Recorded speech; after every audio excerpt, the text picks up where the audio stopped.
or bird watch in the swamp. The Jonquil house had the additional benefit of being dirt cheap, since it had been abandoned for years. But Jenny had to spend a lot of cash to shore up the foundation, replace the roof, and update the plumbing and electrical, not to mention installing her state-of-the-art kitchen. Still, the purchase price had been so ridiculously low that, on balance, Jenny was financially ahead of where she would have been if she'd bought Charlotte's house. And if all went well, the Jonquil house would be open for business by March 1st, just in time for the jonquils to be in full bloom. There were hundreds of them naturalized in the woods surrounding the house. No doubt they had been planted by the Raintree family, who had built the house more than 100 years ago as a hunting camp and summer getaway. Those jonquils were the reason she'd chosen yellow for her kitchen walls. She couldn't wait to take pictures of her beautiful white house against the backdrop of the dark Carolina woods, gray Spanish moss, and bright yellow daffodils. That photo would be posted right on the homepage of the inn's website, which was still under construction, too. She was thinking about her breakfast menu when there came a sudden pounding at her front door. Her new brass knocker had yet to be installed, but that didn't seem to bother whoever had come to call. In fact, it sounded like someone was trying to knock the darn door down.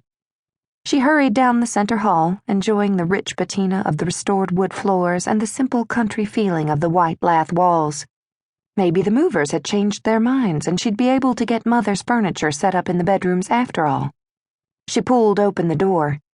"It's about damn time. It's freezing out here." A man wearing a rain-spattered leather jacket, a soggy gray wool hat, and a steely scowl attempted to walk into her hallway. Jenny wasn't about to let this biker dude intimidate her, even if he was a head taller than she was. His features were stern and his nose a tad broad, as if it had been broken once. Several days' growth of slightly salt and pepper stubble shadowed his cheeks, and his eyebrows glowered above eyes so dark they might have been black. If he'd been handsome or heroic-looking, she might have been afraid of him or lost her nerve. Handsome men always made Jenny nervous. But big guys with leather jackets and attitudes had never bothered her in the least. She always assumed that men like that were hiding a few deep insecurities. "Can I help you?" she said in her most polite future innkeeper voice. "You damn well can. I want a room." I'm sorry, but the inn isn't open." "Of course it's open. You're here. The lights are on. There's heat." "We're not open for business." He leaned into the doorframe. Jenny held her ground. "Do you have any idea who I am?" She was tempted to tell him he was an ass, but she didn't use language like that. Mother had beaten that tendency out of her. It didn't stop her from thinking it, though. When she didn't reply, he said, "I'm the man who sold you this house. I would like, very much, to come in out of the rain."